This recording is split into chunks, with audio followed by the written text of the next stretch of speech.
अस्सलाम वालेकुम स्टूडेंट्स, कैसे हैं आप सब? वालेकुम अस्सलाम मैम, ठीक है। वालेकुम सलाम मैम। गुड। वालेकुम सलाम मैम। यार आप कैसी हैं? अल्हम्दुलिल्लाह बेटा, मैं ठीक हूँ, अल्लाह जी का करम है। सीआर हैं अभी क्लास में?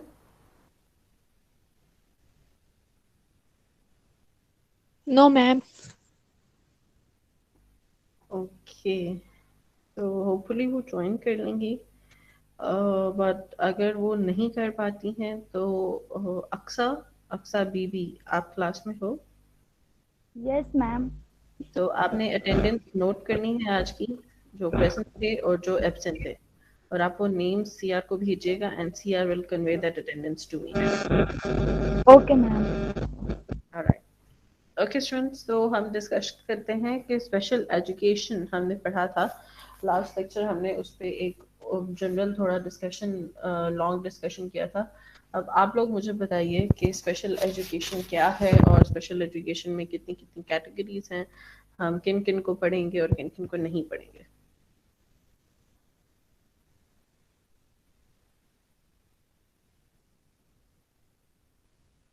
खुद से बता दीजिए। Yes ma'am.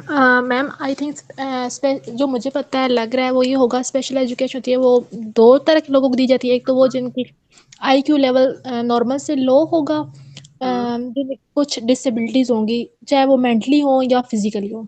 और सेकंड वो होगा जो नॉर्मल से अबव, मतलब जिनका आईक्यू लेवल लाइक करता होगा, लाइक 120 प्लस, उनके लिए होगी special education. Okay, somebody else?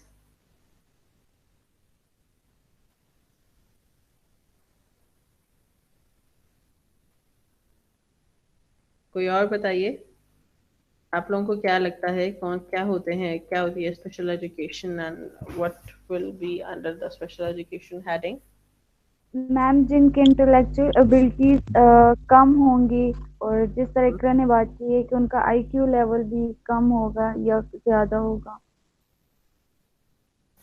Ma'am, special education उनको दी जाती है जो ब्लाइंड होते हैं या हम्म। उनके लिए। Okay, good. Shaveria Nausheen,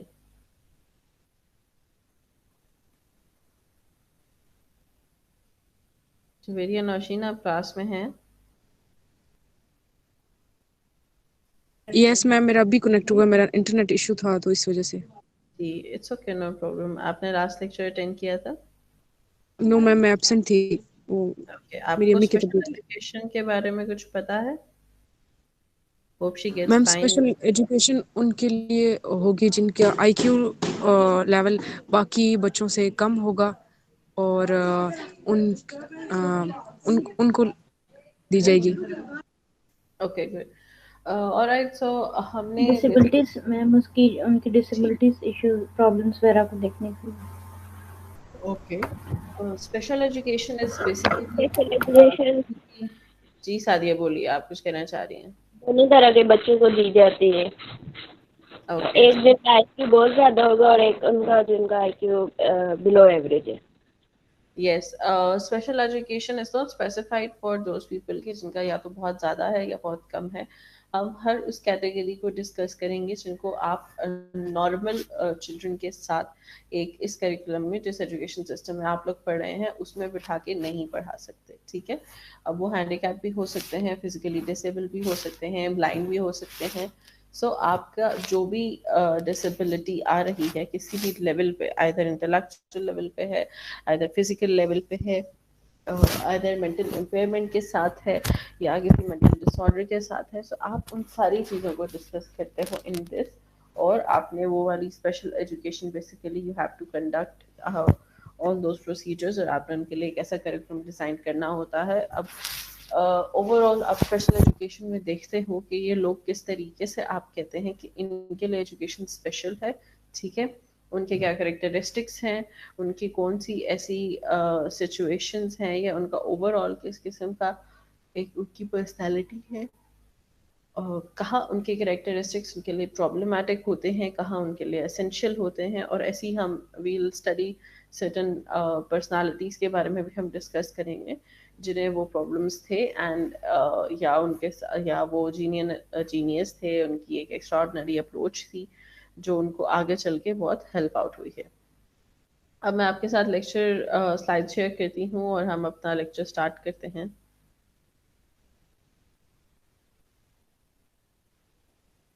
Are you able to see the lecture? Yes, ma'am. Yes, ma'am. Yes, ma'am. Okay, I'm not going for slideshow because उसका थोड़ा सा इशू आ रहा है, तो होपफुली आप लोगों के लिए ये थोड़ा क्लियर होगा, ज़्यादा प्रॉब्लमेटिक नहीं होगा। ठीक है, तो फर्स्टली हमने सबसे पहले स्टार्ट करना है गिफ्टेड चिल्ड्रन से। गिफ्टेड चिल्ड्रन, जीनियस, एक्स्ट्राऑर्डिनरी, आप इनको कुछ भी कह सकते हो। ठीक है, अब ये चिल्ड्रन होते कौन हैं? Those who are intellectually high, they are highly creative, they are artistic, they have leadership capacities and many other qualities not possessed by a normal child. Okay, अब वो जो many other qualities हैं उसमें आप लोग बताइए आपको क्या लगता है क्या qualities हो सकती हैं इनके अंदर जनरली, जो अगर आपकी ऑब्जर्वेशन है या आपकी नॉलेज है, बताइए जरा। Ma'am high IQ level. See IQ तो हम डिस्कस कर चुके हैं ना, इंटेलेक्चुअली हाई है, क्रिएटिविटी ज्यादा है, आर्टिस्टिक ज्यादा है, लीडरशिप ज्यादा है एंड मैनी अदर क्वालिटीज। वो मैनी अदर क्वालिटीज क्या होंगी?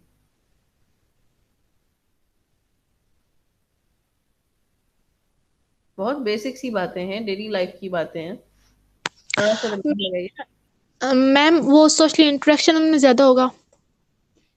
Okay okay, anybody else? Ma'am, they learn for understanding, not for grades and yes, so good good, anybody else? जो स्टूडेंट्स नहीं बोल रहे हैं वो बोलें, अदरवाइज फिर मैं आपसे पूछती हूँ।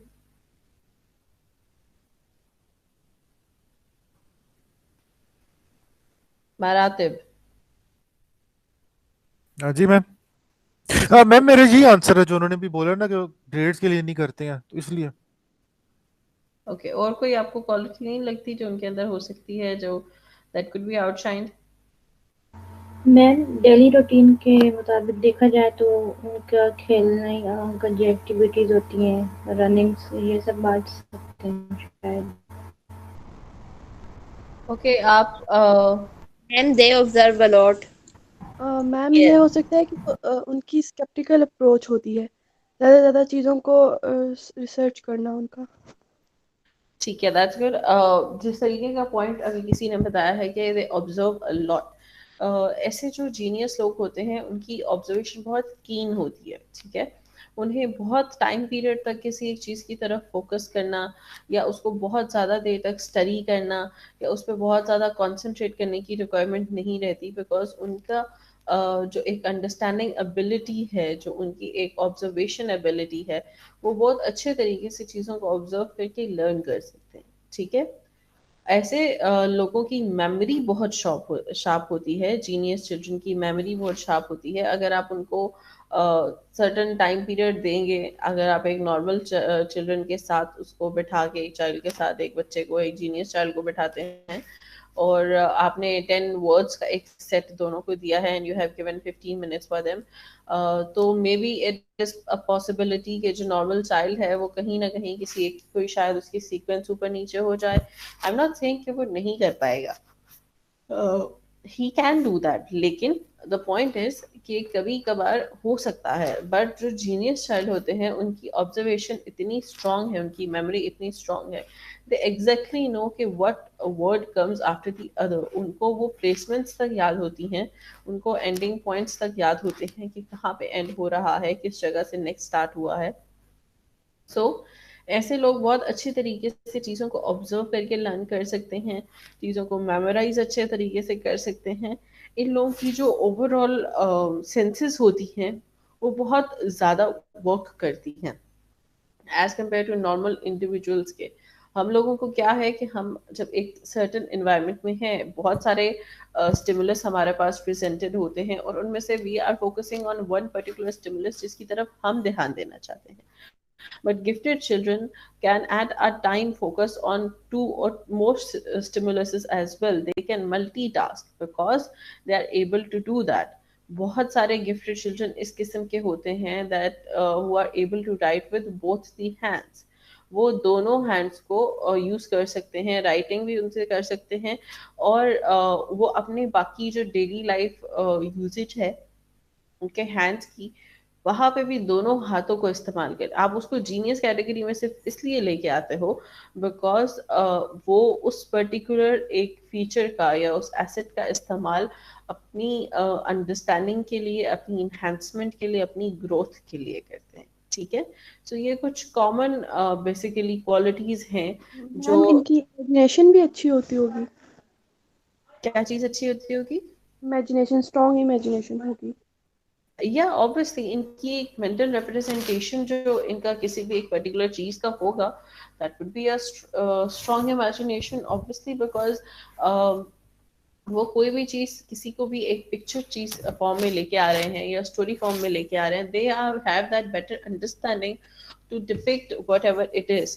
अगर आप किसी ऐसे पेंटर की पेंटिंग्स देखें जो कॉन्सेप्ट्स एक्सप्लेन करता है, तो आपको ये चीज समझ में आएगी कि उसकी कितना वो जीनियस है और कितनी स्किल उसकी अच्छी है कि उसने एक पर्टिकुलर कॉन्सेप्ट को, एक पर्टिकुलर जो एक फैक्ट था या एक आइडिया था, उसे कलर्स के थ्रू किस तरह से आपके सामने एक्सप्लेन किया है। ठीक है, सो गिफ्टेड चिल्ड्रन किसी भी कैटेगरी से बिलोंग कर सकते हैं, they could be in any field, they could be in any work, but why they are gifted? Because they know the techniques, they know the understanding of these complex issues जो normal बच्चों के लिए या उनकी ही as के जो बाकी बच्चे हैं उनके लिए चीज़ें समझना थोड़ा मुश्किल है, but these gifted children have that ability to understand these things more easily.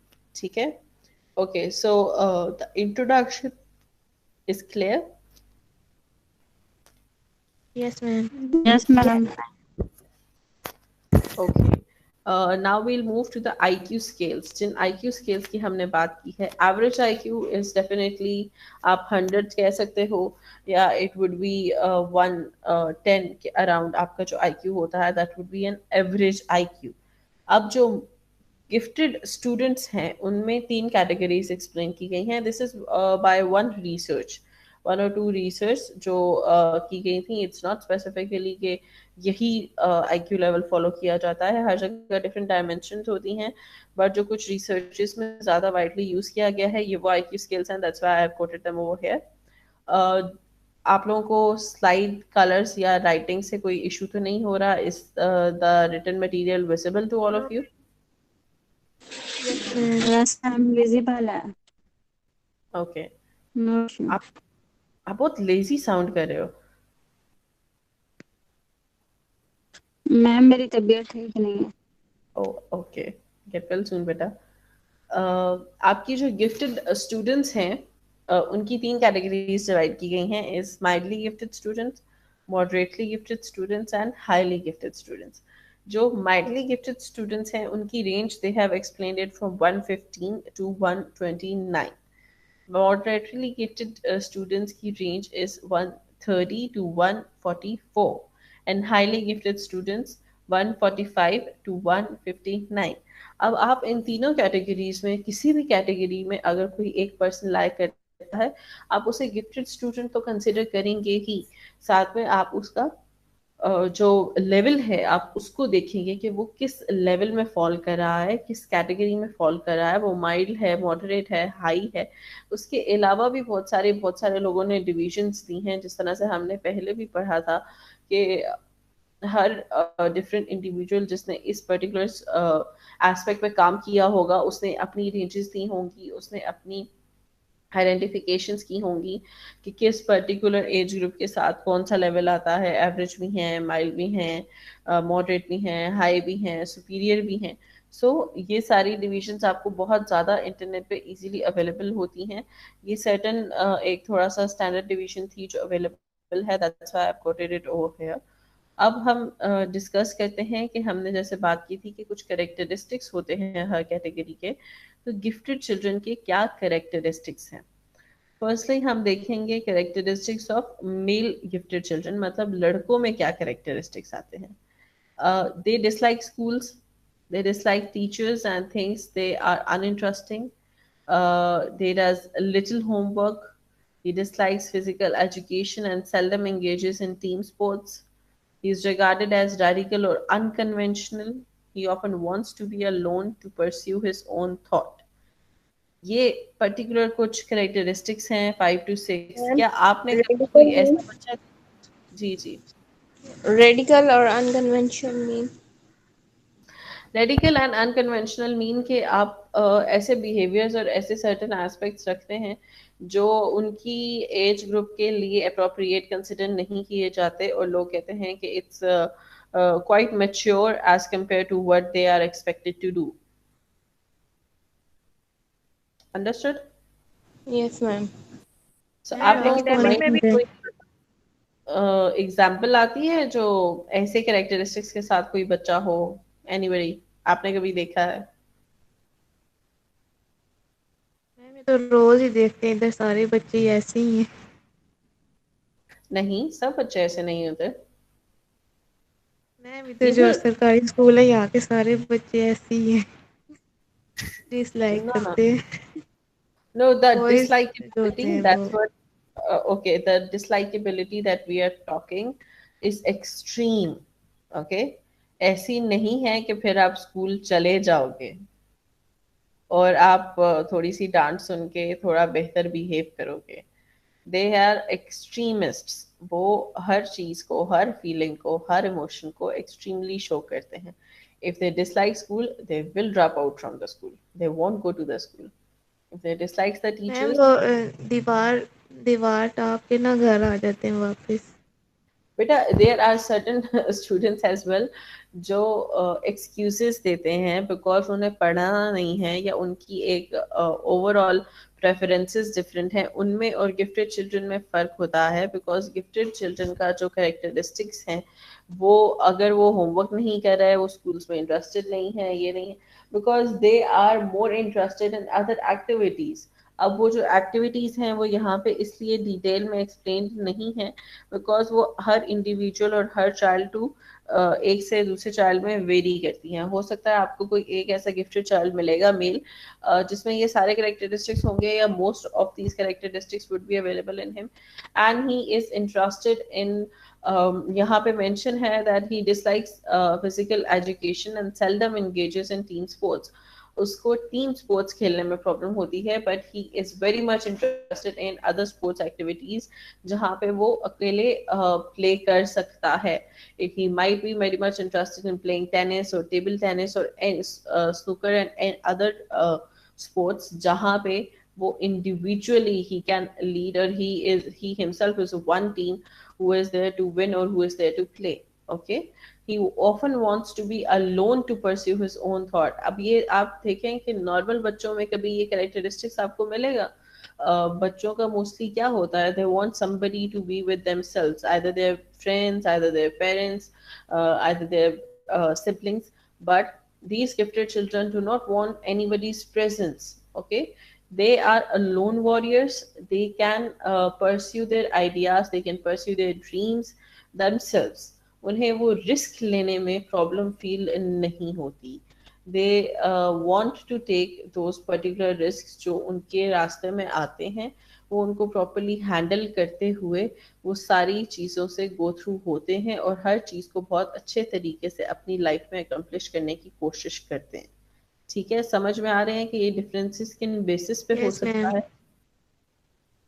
Okay, कोई एक पर्टिकुलर आप लोगों के माइंड में इंडिविजुअल आता हो या कोई एक एग्जांपल आती हो seeing any of the characteristic apart from those children who definitely makes excuses while going to the school? Ma'am एक एग्जांपल आती है, वो हिटलर की एग्जांपल आती है. उसको भी अपने टीचर बहुत बुरे लगते थे, काम नहीं कोई करता था और इसी तरह की चीजें उसमें भी थी, तो वो इतना मशहूर है. आपसे कौन हिटलर को नहीं जानता?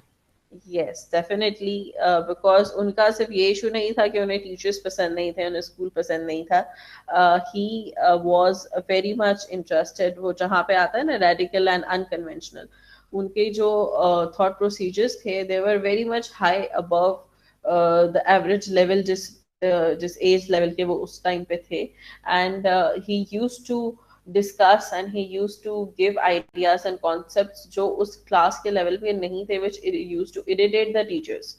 ओके, और इसीलिए रिलेटिविटी का जो कॉन्सेप्ट उन्होंने दिया था वो एक ऐसी इन्वेंशन है फिजिक्स में जो इतनी अप्रोप्रिएट और इतनी एक्सेप्टेंस उसको मिली है, because nobody else could think कि इस तरीके से कोई रिलेटिविटी को एक्सप्लेन कर सकता है या कोई ऐसी भी चीज हो सकती है जो एडलर ने आपके सामने प्रेजेंट की है। ठीक है, so do you understand ma'am मैं हिटलर की बात कर रहा था, एडलर की नहीं। हिटलर नहीं है जो जर्मनी का लीडर था, वो उसकी बात कर रहा था। ओके, सो आप हिटलर को किस तरीके से डिफरेंशिएट करेंगे? आप थोड़ी सी उसके कैरेक्टरिस्टिक्स बताइए।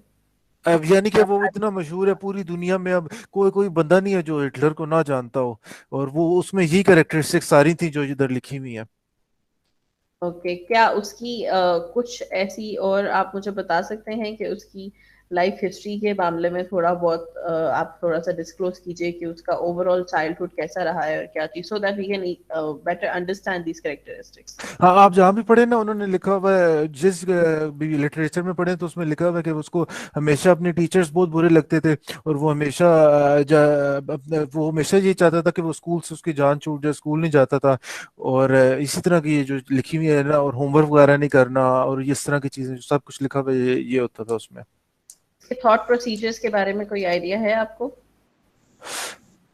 थॉट्स प्रोसीजर के बारे में सही नहीं मुझे पता, लेकिन उसमें हेट्रेड बहुत ज्यादा थी, ये मुझे पता है। मैम जी मैम कायदे-आज़म और इल्लामा इकबाल जो है वो हाईली आईक्यू वाले कंसिडर किए जाते हैं, लेकिन हमने देखा है कि वो मतलब बस स्कूल जाते थे, टीचर्स को पसंद करते थे, और उनका आईक्यू भी काफ़ी हाई था, और उनका थॉट प्रोसीजर भी जो है वो अलग था बाकी दुनिया से, बाकी लोगों से। उनका थॉट प्रोसीजर अनकन्वेंशनल जरूर था, बट उनका थॉट प्रोसीजर या उनका आईक्यू ऐसा नहीं था जिसको आप ये कह सकें कि दे आर सुपीरियर।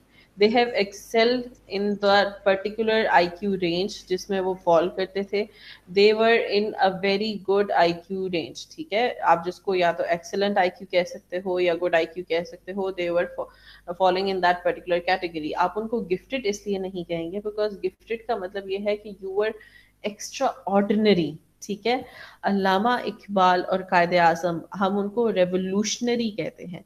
रेवोल्यूशनरी इसलिए हैं कि अल्लामा इकबाल और कायदे आजम ने ऐसे आइडियाज जरूर दिए थे कि जो हमारे लिए या ओवरऑल एक दुनिया के लिए बहुत ज़्यादा हेल्पफुल प्रोवाइड हुए हैं, बहुत ही ज़्यादा उसकी उनकी वजह से, उनके आइडियाज़ की वजह से फ़ायदा हुआ है सबको। बट आप उनको ये नहीं करोगे कि वो आप उनको गिफ्टेड चाइल्ड की उस चीज़ में कि वो उनको स्कूल्स नहीं पसंद थे या ये नहीं पसंद था, ये सब, it is not like that. आपका जो ये कैरेक्टरिस्टिक्स डिस्कस किए जा रहे हैं कि उन अनकन्वेंशनल चिल्ड्रन के लिए यूज़ किया जा रहा है, उनके लिए बात की जा रही है जिनके लिए आपको एक सेपरेट करिकुलम डिजाइन करना पड़ता है, because you can not teach them exactly the same curriculum which you are getting taught. Okay, उन अल्लामा इकबाल और कायदे आज़म के लिए वो जो करिकुलम हमने फॉलो किया है वो करिकुलम बेस्ट था। ठीक है, इसलिए बेस्ट था बिकॉज उनको जो इंफॉर्मेशन मिल रही थी, they understood whatever was being taught to them. yes, they had some revolutionary ideas in their mind, they had that ambition, they had that that aim in their life कि उन्होंने कुछ करना है, कुछ change करना है। But that really doesn't mean कि आप उनको उस कैटेगरी में कहेंगे कि उनको उन पे ये कैरेक्टरिस्टिक्स फिट नहीं बैठते। They have followed the same conventional education system we all do, but in the gifted children category you cannot make them sit in a conventional classroom for most of the time. आप थोड़े time के बाद देखोगे they will lose the interest, they won't be interested in that. Instead उनका जो एक पूरी likability होगी, that would be in any other particular thing. आप लोगों में से आप लोगों ने ही लास्ट में मुझे एक मूवी का रेफरेंस दिया था। I haven't seen that particular film before that. जी Sidra, you were saying something? Ma'am Taare Zameen पर। यस, आप लोगों ने मुझे उसका एक रेफरेंस दिया था and I read what was the context of that particular film.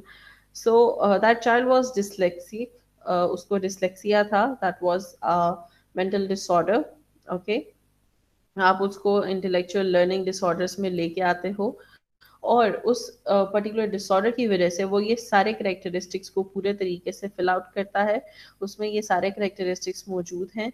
और क्या था, आप लोगों ने उसमें ये चीज नोटिफाई की होगी कि जो I have just seen certain bits of that particular movie, and in that they have shown that he loses interest in his class after some time, and he gets attracted to the nature outside the classroom. ठीक है, so that was his forte, that was the unconventionalness he had in him. उसका जो painting थी, उसकी जो एक perception था उस इंडिविजुअल का regarding the nature was very unconventional. उसकी एज के बच्चे से वो चीज़ एक्सपेक्ट नहीं की जाती कि वो नेचर को इतने अच्छे तरीके से डिपिक्ट कर सकता है या पेंटिंग के थ्रू इतने अच्छे तरीके से आइडियाज़ को प्रेजेंट कर सकता है। और मरातिब ने जिस तरीके से हिटलर की बात की है, हिटलर डेफिनेटली उसकी जो ये स्कूल dislikability है वो है, but when I talk about dislikability, I earlier mentioned it is extreme, और वो एक इंडिविजुअल की पर्सनालिटी में नजर आती है। Allama Iqbal and Quaid Azam were definitely revolutionary inspirational personalities, but उनकी कोई ऐसी एक्सट्रीमिस्ट थॉट्स नहीं थी कि ये नहीं हुआ तो they won't be able to handle that. Okay, but the gifted children, the genius ones, उनकी एक ऐसी एबिलिटी होती है कि वो काफ़ी चीज़ों में बहुत ज़्यादा एक्सट्रीम रहते हैं। जो फीलिंग्स हैं, जो इमोशंस हैं, जो एक लाइकिंग है, डिसलाइकिंग है, ओवरऑल उनका जो कनेक्शन है, अटैचमेंट है, each and every things needs to be in the extreme category. वो कुछ भी सिर्फ एक करने की बेसिस पे नहीं करते हैं। They do it for the results, they do it to get it, they do it to achieve that particular thing. ठीक है, are you able to understand the differentiation of these particular characteristics with the rest of the students? Yes ma'am. Ma'am yes ma'am academic में कभी भी अच्छे नहीं हो सकते gifted children's? नहीं, इट्स नॉट नेसेसरी। डेफिनेटली आपके पास हो ये वो मेजर कैरेक्टरिस्टिक्स हैं जो मोस्टली गिफ्टेड चिल्ड्रन में फाइंड आउट किए जाते हैं, बट हम वेरिएबिलिटी डेफिनेटली होती है ना, आप में इंडिविजुअल डिफरेंसेस तो आप में आते हैं, वेरिएबिलिटी तो आएगी। बहुत सारे आपको ऐसे गिफ्टेड चिल्ड्रन भी मिलेंगे जो एकेडमिक्स में बहुत अच्छे होंगे, but they would be having the rest of the last of the 3 particular characteristics as well, कि उनको फिजिकल एजुकेशन से ज़्यादा जो है एक क्रिएटिविटी जहाँ पे आएगी, जहाँ पे थोड़ी अनकन्वेंशनल एजुकेशन जिसको हम कहते हैं, जो हम एक्स्ट्रा करिकुलम बेसिकली हमारी जो एक कैटेगरी है, they might like that particular aspect as well, but yes they are able to manage the particular education. जो एकेडमिक एजुकेशन हम दे रहे होते हैं वो भी उसमें इंटरेस्टेड भी हो सकते हैं। सो इट्स नॉट नेसेसरी कि हर जो गिफ्टेड चाइल्ड होगा he would have a dislikability towards education system. Okay, these are the characteristics which are mostly found in the gifted children. It's not कि बस यही होंगे और इन्हीं को हम gifted children कहेंगे। ठीक है, यस मैम। और आप लोग लेक्चर को थोड़ा ध्यान से सुनिएगा, और जब आप लोग पेपर के लिए या क्विज़ेस के लिए भी प्रिपेयर करेंगे तो आप लोग रिकॉर्डिंग्स भी सुनिएगा, बिकॉज क्योंकि स्लाइड्स हैं, मैंने बहुत ज़्यादा डिटेल्स नहीं डाली हैं, स्पेसिफिकली सिर्फ जो कॉमनैलिटी पॉइंट्स हैं सिर्फ वो ऐड किए हैं, और साथ साथ मैं आपको चीज़ें एक्सप्लेन कर रही हूँ कि क्या हो सकता है, क्या नहीं हो सकता है। तो आप लोगों के माइंड में वो पॉइंटर्स होने चाहिए कि जब आपसे पेपर में पूछा जाए या क्विज में पूछा जाए तो आप लोगों को पता हो। ठीक है, Okay, now ma'am. move to the characteristics of female gifted children. Typically they like schools, especially courses in science, music and arts. She likes her teachers. She regularly reads newspapers, magazines and other non-required reading. She is active in dramas and musical productions. She does not go out on dates as often. She is a daydreamer. These are the particular common characteristics of gifted female children. अब ज़रूरी नहीं है कि जो हर female children होगी gifted उसमें यही characteristics होंगे. She might be inclined or she might be having 1 or 2 characteristics of this overall list, and she might not fulfill all the particular aspects जो बाकी हमने discuss किए हैं, but yes, variability definitely आएगी. Like schools और courses का मतलब सिर्फ इतना है कि ओवरऑल जो एजुकेशन उनको प्रोवाइड की जाती है, they are very much interested in getting that particular information and education, because because you know that the exposure for them is very less. आप लोगों को बहुत अच्छे से पता है कि उनका एक्सपोजर काफी कम होता है, ठीक है। और जब उनको वो एक्सपोजर मिलता है towards the because of the education, because of the schools, तो उनकी जो लर्निंग एबिलिटीज होती हैं, जो स्किल्स हैं, वो ज़्यादा पॉलिश होने लगती हैं, और जिसकी वजह से उन्हें अच्छे तरीके से अपने जो उनका ओवरऑल स्टडी है, उनका एकेडमिक करियर है, उसमें सब्जेक्ट्स में, कोर्सेज में इंटरेस्ट अच्छे से डेवलप हो जाता है। स्पेसिफिकली जो आप इन्होंने आइडेंटिफाई किए हैं, जिस रिसर्च के थ्रू ये सब आइडेंटिफाई किया गया है कि साइंस, म्यूजिक एंड आर्ट्स में ये 3 ऐसे कैटेगरीज या ऐसे कोर्सेज हैं जहाँ पे gifted children, female gifted children have more interest as compare to the rest of the subjects. और regularly reading habit, because they have that capability to sit for a time period, to read, to comprehend, to understand the concepts, and to form an idea and mental representation of that particular concept being written over a book or a magazine and a newspaper. Okay, active in dramas and musical productions, it is because this involves a sort of technical understanding.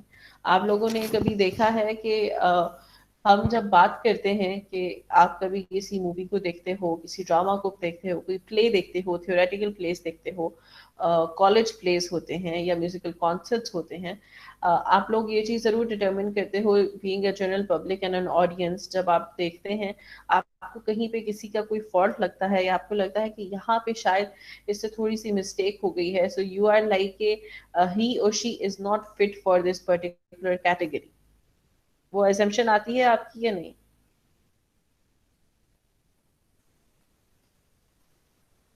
कभी कभी आ जाती है, मैं ज्यादा देखी नहीं इस तरह।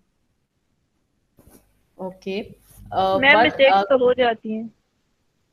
मिस्टेक्स हो जाती हैं, डेफिनेटली हो जाती हैं, बट हर चीज के पीछे आपको पता है कि आपको, जब आप किसी ऐसी फील्ड में हैं तो वहाँ पे बहुत सारी ऐसी टेक्निकल कॉन्सेप्ट्स की अंडरस्टैंडिंग की रिक्वायरमेंट होती है जो नॉर्मली हर किसी के लिए डेवलप करना आसान नहीं है। It's not specifically for the girls, but overall अगर आप गिफ्टेड चिल्ड्रन की बात करें तो बहुत सारे गिफ्टेड चिल्ड्रन ऐसे होते हैं जिन्हें डिफरेंट वॉइसेस मॉड्यूलेशन के बारे में पता होता है, ठीक है। वो अपनी वॉइस को according to the particular scenario, according to the particular scene या जहाँ पे वो प्लेस कर रहे हैं, उसके थ्रू वो चेंज कर पाते हैं, ठीक है।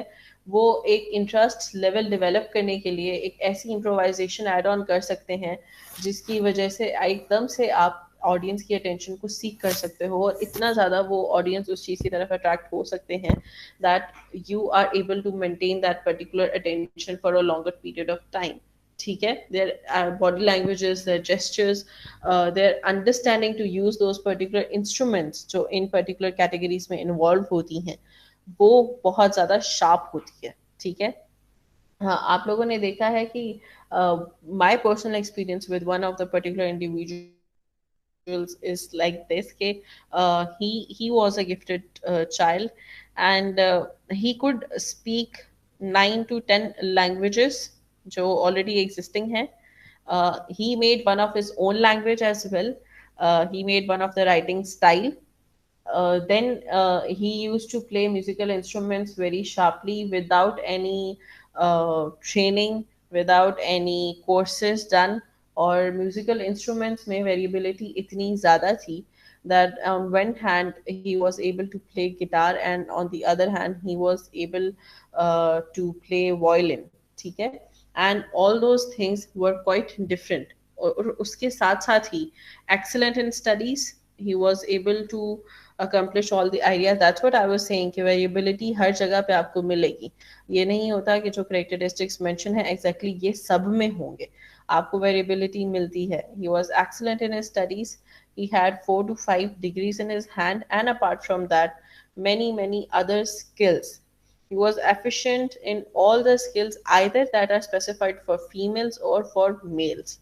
And he used to do those dramas and particular musical plays.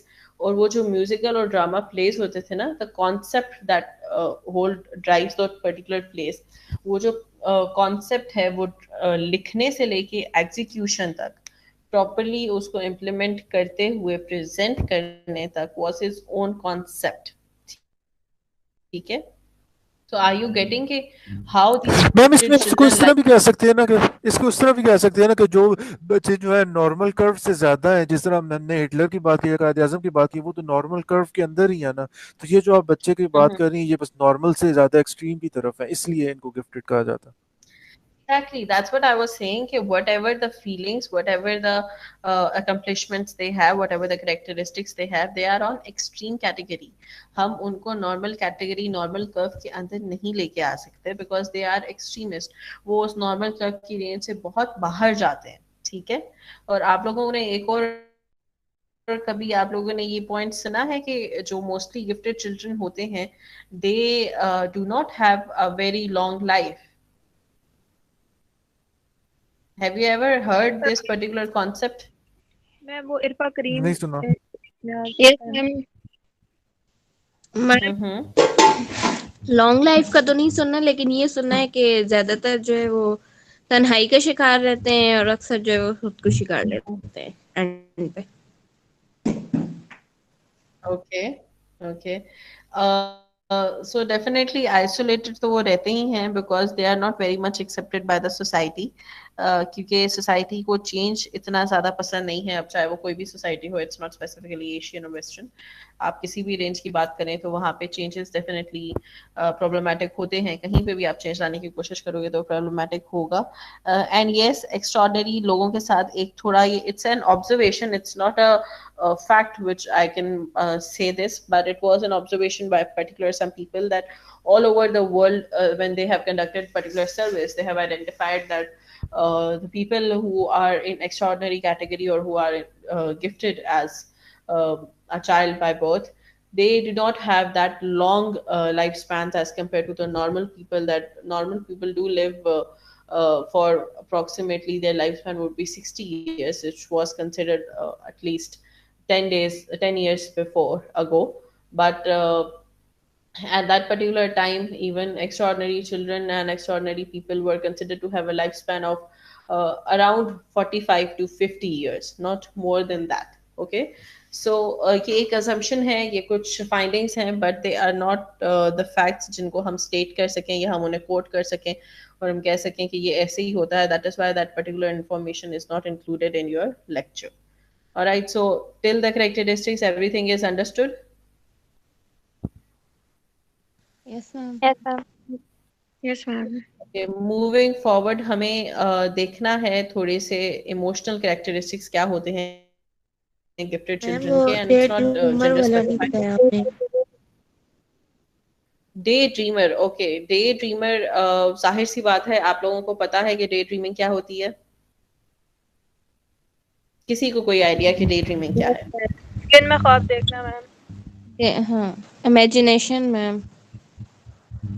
Okay, imagination. अब वो इमेजिनेशन किस तरीके की होगी? फैंटेसी में रहना हर वक्त। फैंटेसी में रहना हर वक्त, ओके। डे ड्रीमिंग बेसिकली एक ऐसा कॉन्सेप्ट है जहाँ पे कह सकते हैं। Sorry, I couldn't hear you, आपकी आवाज बहुत डिस्टॉर्टेड आ रही है। मैम सोना होता है जो इमेज कर लेते हैं कि ये चीज ऐसे है। ओके, गिफ्टेडनेस बेसिकली जब आप बात कर रहे हो डे ड्रीमिंग की एंड ओवरऑल आप गिफ्टेड चाइल्ड की बात करते हो, तो क्योंकि हमने पहले डिस्कस किया है कि उनकी जो अदर क्वालिटीज जो हम डिस्कस कर रहे थे कि वो अच्छे से परसीव कर लेते हैं, ऑब्जर्व कर लेते हैं, उनकी अंडरस्टैंडिंग बहुत अच्छे से डेवलप होती है। सो डे ड्रीमिंग आप इस तरीके से कह सकते हो कि उनकी जो एब्स्ट्रैक्ट और क्रिटिकल थिंकिंग है ना, वो बहुत स्ट्रॉन्ग है। ठीक है, वो बहुत अच्छी है और उनकी एक लॉन्ग कॉन्सेंट्रेशन स्पैन्स होते हैं। ओवरऑल आपका एक एडवांस्ड उनके पास हर किस्म की एबिलिटी होती है और वो डे ड्रीम करने का मतलब ये है कि अपनी हर चीज के लिए एक मेंटल रिप्रेजेंटेशन उनकी बन जाती है। उस मेंटल रिप्रेजेंटेशन के थ्रू वो चीज़ों को अंडरस्टैंड करने की कोशिश करते हैं और ज़्यादा से ज़्यादा वो हर चीज़ को प्रॉपरली डिपिक्ट कर सकते हैं, वो अंडरस्टैंड कर सकते हैं और सही तरीके से कॉन्सेप्ट्स को एग्जिबिट किया जा सकता है because of that particular mental representation. आप उनको कोई भी चीज़ बताएंगे ये कॉन्सेप्ट है, ये उसकी एक पर्टिकुलर डिटेल है, दे कुड अगर आपने एक सिनेरियो एक्सप्लेन किया है, they could day dream that particular scenario, और वो सिनेरियो को डे ड्रीम करते हुए आपको सही तरीके से उसकी डिटेल्स को अंडरस्टैंड भी कर सकते हैं, और अगर आप उसको कहते हो to implement that particular thought, वो उसको पर्टिकुलर तरीके से एक्सप्लेन भी कर सकते हैं। डे ड्रीमिंग का प्रोसीजर जिस तरीके से हम कॉमन लैंग्वेज में बोलते हैं कि डे ड्रीमिंग ये है कि आप दिन में सितारे देखते हैं, मतलब आप ख्वाब देखते हैं या आप इमेजिन करते हो, सो वो बेसिकली आपकी एक स्ट्रीम ऑफ कॉन्शियसनेस होती है जो आपको करंट थॉट प्रोसीजर से थोड़ा सा साइड पे करके आपको एक पर्सनल और इंटरनल डायरेक्शन की तरफ लेके जाती है। मतलब आप अपनी जो आपकी एक थॉट्स हैं, आपकी जो एक सोच है, आप उसकी तरफ डाइवर्ट हो जाते हो, eliminating all the external stimuluses and all the external presences of your environment. ठीक है, समझ में आई बात कि डे ड्रीमिंग क्या होती है? Yes ma'am. Ma'am strong imagination भी कह सकते हैं तो। ये आप उसको स्ट्रॉन्ग इमेजिनेशन भी कह सकते हो, लेकिन इसमें ये है कि आपका जो थॉट प्रोसीजर है ना वो ज्यादा स्ट्रॉन्ग होता है एज कम्पेयर टू जस्ट आपकी इमेजिनेशन के। आप इमेजिन तब करोगे जब आप सही तरीके से अपनी सोच को लेके चल सकते हैं, अपनी सोच का वो फ्लो मेंटेन कर पा रहे हो, तो उसी टाइम पे आप जो है ये चीज सोचोगे कि आप सही तरीके से जब आपने अपनी पूरी सोच कंडक्ट की है, आप उस एंड तक पहुंच चुके हैं जिस थॉट प्रोसीजर को आप सोच रहे थे, तो that means कि you have properly daydreamed about your thought जो आपके माइंड में थी। ठीक है, your stream of consciousness. Is that clear? What is daydreaming in this particular concept? Yes, ma'am. Okay, so moving forward, we have certain emotional characteristics of gifted children. They sometimes have low self-esteem. They have unrealistic expectations, high level of anxiety, uncomfortable with other average children. I guess इनमें explanation की शायद ज़रूरत नहीं होगी, या आप लोगों को समझ में आ गए हैं, या कहीं explanation required है तो बताइए मुझे। No ma'am. Ma'am ma'am anxiety का बता दें कि एंजाइटी क्या होती है अंदर से। ओके, आप एक और क्वेश्चन था शायद, कोई और भी ना कुछ पूछ रहा? मैंने कहा कि सब कुछ अंडरस्टैंडेबल है। ओके, एंजाइटी बेसिकली इसलिए होती है क्योंकि उनकी जो थॉट्स हैं, उनका जो बिहेवियर है, या ओवरऑल उनकी जो कंडक्शन है of their life is not similar to rest of the children and it's not similar to rest of the people around themselves. ठीक है, उनसे ये एक्सपेक्ट किया जाता है कि वो एग्जैक्टली उसी तरीके से बिहेव करें जिस तरह उनकी एज के बच्चे बिहेव करते हैं, but they have certain mature thoughts, they have certain thought procedures, उनकी behaviors, उनकी overall जो lifestyle है वो कुछ इस किस्म का है कि उनको concepts और उनकी thinking इतनी ज़्यादा enhanced है और इतनी अच्छी है, and they have that logical thinking, they have that abstract and critical analysis of certain things जो उनकी एज से एक्सपेक्ट नहीं किया जाता है, और उन्हें रिस्ट्रिक्ट किया जाता है to follow the same pattern जो नॉर्मल बच्चे भी फॉलो करते हैं। तो अपने आइडियाज, अपनी थॉट्स, अपनी एक पर्टिकुलर एक्टिविटीज कंडक्ट करने के पीछे जब भी वो करने की कोशिश करते हैं, they have that certain level of anxiety, जो उन्हें वो फियर है, जो उनके अंदर एक टेंशन डेवलप कर दी गई है by the society that you are behaving differently which is not expected out of you. Okay, so यहाँ पे उनके अंदर एंजाइटी डेवलप हो जाती है। समझ में आई बात? Yes ma'am. Okay ma'am Then क्या जी क्या मतलब जो उनका लाइफ स्पैन जो उनका कम होता है एज कम्पेयर टू नॉर्मल, तो वो इस वजह से होता है कि इमोशनल कैरेक्टरिस्टिक्स उनके। यस, ऑब्वियसली आप कह सकते हो। जो सर्वेज किए गए थे जिन्होंने ये चीज फाइंड आउट की है, उन्होंने जो कैरेक्टरिस्टिक्स फाइंड आउट किए थे, they were because of the rejection from the society. ठीक है, उनकी कोई ऐसे कॉन्फिडेंट पर्सनालिटीज उनकी लाइफ में नहीं होते। कॉन्फिडेंट का मतलब कोई ऐसे क्लोज पर्सनालिटीज उनकी लाइफ में नहीं होते who could understand their issues, who could understand, because it is not which they can control. Okay, तो उनकी जो थॉट प्रोसीजर्स हैं, या उनकी इमेजिनेशंस हैं, या उनकी अंडरस्टैंडिंग है, जो एनालिसिस उनके अंदर है, एक कैरेक्टरिस्टिक है उनका, उसको वो खुद से तो कंट्रोल नहीं कर सकते ना, until and unless आप बिल्कुल एक चीज पे फुल स्टॉप लगा देंगे और आप बिल्कुल ही हर चीज को खत्म कर दें, तो भी आपके लिए पॉसिबल नहीं है, because that is your nature, that is the gift you have by birth in you. All right, so you cannot control that particular aspect. तो जहाँ पे societal pressure उनके लिए इतना ज़्यादा होता है that they feel misfit in that particular sphere, और उनको कहीं से कोई acceptance नहीं मिलती है, and they always get rejected.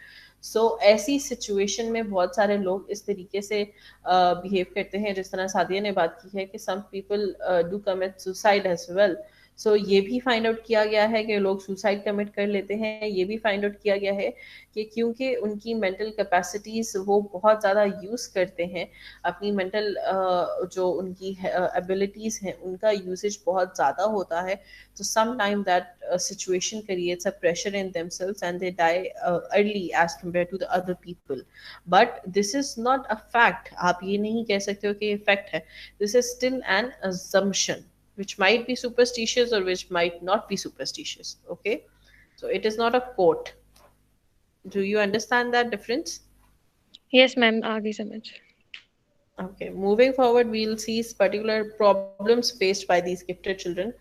Obviously जब हम बात करते हैं तो giftedness बहुत ज़्यादा हमें लगता है कि बहुत wonderful है, you are able to understand each and everything, you are able to properly analyze the different things, but that comes up with certain challenges as well. Gifted children can intellectually understand abstract concepts but may be unable to deal with those concepts emotionally.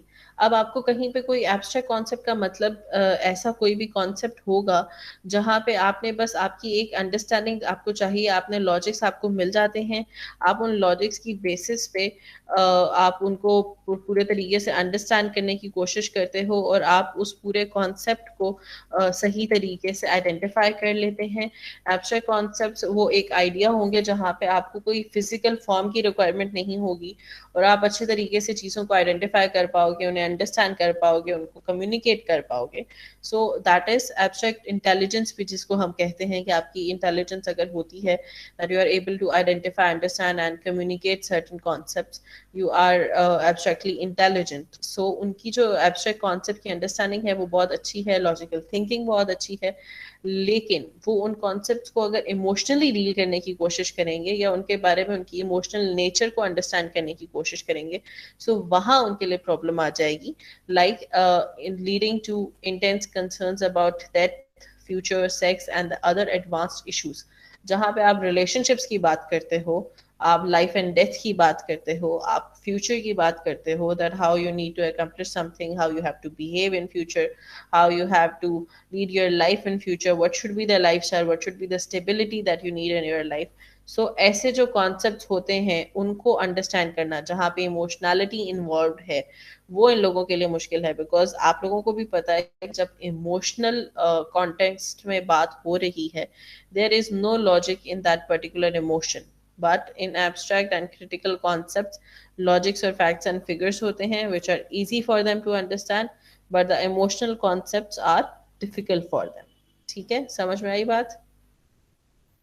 Concept और abstract concepts में क्या difference होता है? Concept तो it would be anything, right? वो कोई भी एक आइडिया है, कोई भी एक थॉट है, that would be a concept.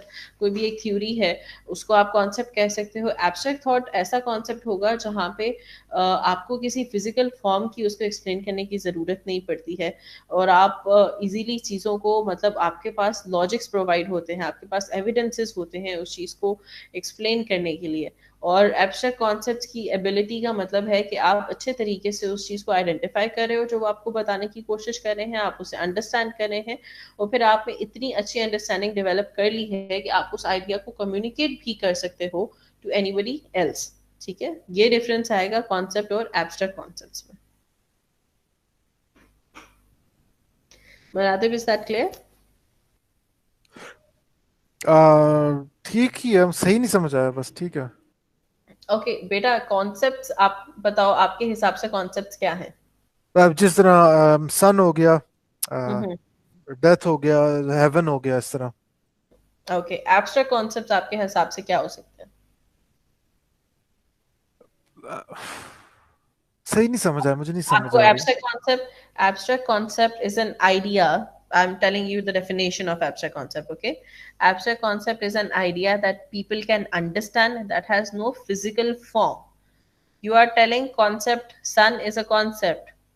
Okay, it has a physical form. जी Okay. Chair is a concept. It has a physical form. जी Emotional relationship between a parent and child, does that have a physical form? Yes Relationship No. between parents have a physical form? क्योंकि हाँ अगर माँ बाप रोते हैं तो बच्चा भी रोता है, तो एक तरह का रिलेशनशिप है जिसमें फिजिकल फॉर्म तो है ना। Physical form means existence of a particular physicality. ठीक है, physicality नहीं है ऐसे relationships में.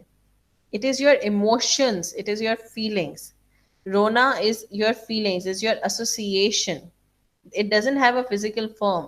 इन बच्चों को A for apple सिखाना is easy, but उन बच्चों को parent child relationship understand करवाना, उनको siblings relationships understand करवाना, overall life and death के concepts, because we have seen life but we haven't seen death. Okay, किसी जब तक कोई एक्सपीरियंस नहीं करता, nobody can understand the experience of any other individual. So in that particular concept, physicality is not involved. What lies in the future? Can you predict? Nobody can predict future. So वहां पे कोई आपके लिए abstract concept नहीं है, कोई physical form ही नहीं आ रही आपके पास. क्लियर हुई है पॉइंट कि किस समझ चीज गया को मैं फिजिकल फॉर्म कह रहे हैं? जिसकी फिजिकल फॉर्म ना वो एब्स्ट्रैक्ट है, और नॉर्मल वाला कॉन्सेप्ट है जिसकी फिजिकल फॉर्म है। यस यस, बिकॉज आपके लिए वो चीजें अंडरस्टैंड करना आसान होता है जिनकी आपके पास physical concept, physical forms available होती हैं. ठीक है, एब्स्ट्रैक्ट नॉलेज का मतलब ही ये है कि ऐसी नॉलेज जहां पे अगर फिजिकल फॉर्म नहीं भी है, even then you are able to identify, even then you are able to understand themselves, even then you are able to identify and understand and communicate those concepts. ठीक है, but when there is about gifted children we are talking about, so they can have the knowledge about those abstract concepts जिनको आप logically explain कर सकते हो, जिनकी physical form ना होते हुए भी आप उनको सही तरीके से identify कर सकते हैं, आप उन्हें communicate कर सकते हो. But when there is an association of feelings, जिनके बारे में जो एक ऐसा concept है which varies from individual to individual, आप किसी एक से पूछोगे किसी एक particular emotion के बारे में, that person would tell you a different story. अगर आप किसी दूसरे से पूछेंगे तो आपको एक और ही अंडरस्टैंडिंग डेवलप करवाएगा. सो ये जो ऐसे कंसर्न्स हैं, ये जो ऐसे कॉन्सेप्ट्स हैं जिनके लिए ना ही कोई फिजिकल फॉर्म है, ना ही कोई फैक्ट है, ना ही आपके पास कोई एक पर्टिकुलर आइडेंटिफाइड एक्सप्लेनेशन है कि यस ऐसा है तो ऐसा ही होगा, वो चीज़ें गिफ्टेड चिल्ड्रन के लिए अंडरस्टैंड करना मुश्किल है. सो इन सिंपल वेज ऐसी चीज़ें जिनके एविडेंसेस, जिनके लॉजिक्स, जिनके फैक्ट्स एंड फिगर्स एक बंधन के लिए अवेलेबल हैं गिफ्टेड चिल्ड्रन के लिए, वो अच्छे तरीके से अंडरस्टैंड कर सकते हैं, अपार्ट फ्रॉम दोज कॉन्सेप्ट्स जो सिर्फ अजम्पशंस और आइडियाज पे बेस्ड होते हैं, जिनके पीछे आपको कोई एक फिजिकल एविडेंसेस नहीं मिलते, जिनके पीछे आपके पास कोई एक ऐसी स्टेटमेंट नहीं है जो प्रॉपरली आइडेंटिफाइड फैक्ट होगा और उसको एक्सप्लेन किया गया होगा. ठीक है, is that clear to all of you? Yes, ma'am. Yes, ma'am. Okay, the next problem, gifted child may be able to participate in adult conversations about issues such as global warming or world hunger. 1 minute and the next minute they cry and whine because a sibling took a favorite toy. This may confuse adults and cause an overreaction to age appropriate behavior. Definitely there are certain behaviors according to the age which children exhibit. Okay, so जब आप देखते हो, they are child anyway, it's not necessary that they will mature or they will behave like an adult all the time. So जब आप उनकी as पे, I'm not specifically talking about very much younger gifted children, आप जिस भी as specific bracket के अंदर हैं, आपने उससे ऊपर अगर कोई एक ऐसा कॉन्सेप्ट है जो आपके लिए इम्पोर्टेंट है और आपके उसके बारे में नॉलेज है, अगर आप किसी टीनेजर से पूछते हैं और किसी टीनेजर फीमेल से जिससे ये एक्सपेक्ट किया जाता है कि उसको ये पता होगा कि कलर्स की क्या डिफ्रेंसिएशन है, उसे ड्रेसेस, उसे एक ओवरऑल जो ड्रेसअप लुक्स हैं उनके बारे में आइडेंटिफिकेशन होगी। बट अगर जब आप उससे डिस्कशन पे बैठते हो, she might be more interested in the current affairs, she might be more interested in what is happening around the world, जो वर्ल्ड क्राइसिस हो रहे हैं, जहाँ पे जो प्रॉब्लम्स हो रही हैं, she might discuss those conversations. But at the same time अगर आप उसके सामने कुछ भी ऐसा बिहेवियर कर दें विच इज़ रिलेटेड कि आप उसकी कोई एक पर्सनल चीज़ को टच कर रहे हो, और you are taking away something very attached or very close to that person, he or she might react or might behave in a certain way which is age appropriate. Okay, so that creates a confusion in the other people, that one minute this person is behaving as not age appropriate, and the other minute she or he is behaving as an age appropriate person. ठीक है, समझ में आ रही है बात कि age appropriation की यहाँ पे बेसिकली बात हुई है। यस मैम, आ रही है। आप लोग इतना थोड़ा स्लो हुए हुए हैं आप लोग थोड़ा सा। It is an interesting topic. You guys could have maintained that particular enthusiasm to learn this information. Yes, ma'am. Interesting topic है।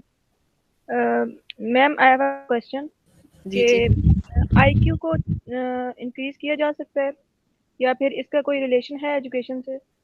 सी IQ की कुछ स्पेसिफाइड स्किल्स हो सकती हैं ज़रूर, ठीक है, जिसमें आप उसको इम्प्रूव कर सकते हो।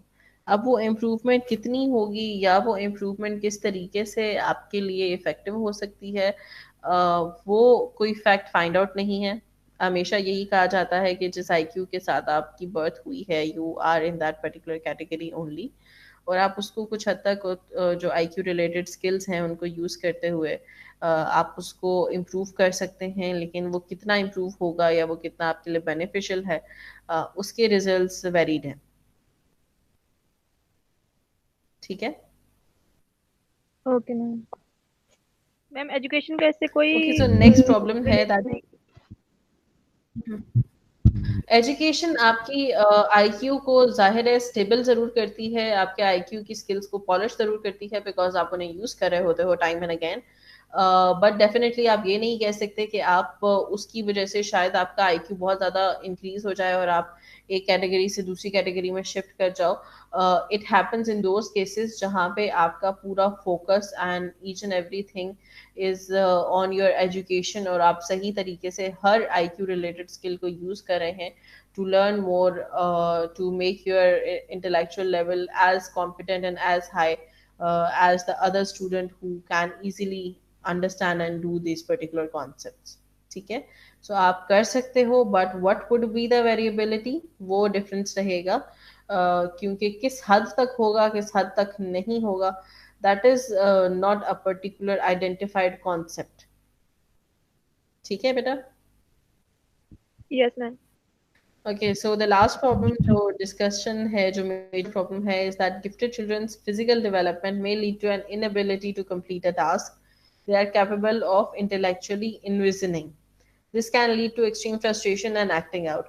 Obviously, because अगर वो 6 साल के हैं तो उनकी body figure would be around 6 years only, लेकिन उनकी अंडरस्टैंडिंग एबिलिटी या एक कॉन्सेप्ट उस बिहेवियर को परफॉर्म करने के लिए जो अंडरस्टैंडिंग रिक्वायर्ड है वो शायद 10 साल के बच्चे की है। अब उनकी जो फिजिकलिटी है वो उसके आड़े आ रही है because they can not participate in that particular activities because of the age and because of the body size और बिकॉज ऑफ द वेट और because of the height. So यहाँ पे फ्रस्ट्रेशन उनके अंदर बहुत आती है, उन्हें बहुत ज्यादा प्रॉब्लम्स होती हैं, and they have an tendency to act out. Act out means to aggressively react to a particular situation because उनको वो चीज चाहिए कि what I can do I need to do it, लेकिन उनका जो एक पर्टिकुलर इनएबिलिटी है बिकॉज ऑफ दैट एज, वो उन्हें इंटेलेक्चुअली उस पर्टिकुलर कॉन्सेप्ट को करने से रोकती है, एक रिस्ट्रिक्शन लगाती है, and that restriction is not very much understandable for themselves because they are not good at maintaining and holding up their emotions and understanding their emotions. If you could have any exposure to a particular gifted individual, you can identify. अगर आपने कभी देखा हो किसी को भी इस तरह से, तो आपको ये चीज समझ में आएगी कि they are highly reactive to the situations. अब वो जो रिएक्शन, हाईली रिएक्शन है, वो इसलिए रिएक्शन है because they are not able to control their emotions, either good either bad. वो हर चीज को एक्सट्रीमली ही रिएक्ट करते हैं और उसको एक्सट्रीम ही कंसिडर किया जाता है। Will happen in that particular way only, और हर चीज जैसे आपकी सोच रही है उसी तरीके से हो इज नॉट पॉसिबल। ऑलराइट, समझ में आया ये point? Yes ma'am. Yes ma'am. Okay, so यहाँ तक आप लोगों को पूरा लेक्चर समझ में आ गया है students? Yes ma'am. Okay, we'll continue the next part inshallah in the next class. Hopefully हमारा quiz जल्दी complete हो जाएगा, so हम इसको end कर लेंगे. All right. Till now, do you have any confusion or any questions? No ma'am. सबको सब कुछ clear है? Yes ma'am. Yes ma'am. All right, good. Okay students, फिर आप लोग अपने क्विज के लिए प्रॉपरली प्रिपेयर कीजिएगा, अच्छे तरीके से प्रिपेयर कीजिएगा। एंड जब आप इस लेक्चर को भी करें तो इसके पॉइंटर्स नोट करने से पहले आप सही तरीके से इसको अंडरस्टैंड कीजिएगा, इसे सुनिएगा और फिर इसको लिखिएगा, ठीक है? क्विज का टॉपिक कौन सा है मैम? क्विज का टॉपिक ऑब्जर्वेशनल लर्निंग थ्योरी है। ओके मैम, सॉरी क्योंकि मैंने क्लास में देखी नहीं तो देख के। It's okay, no problem. Okay students, take care. Allah Hafiz. Thank you ma'am. Allah Hafiz. अल्लाह हाफिज मैम। अल्लाह हाफिज़ मैम।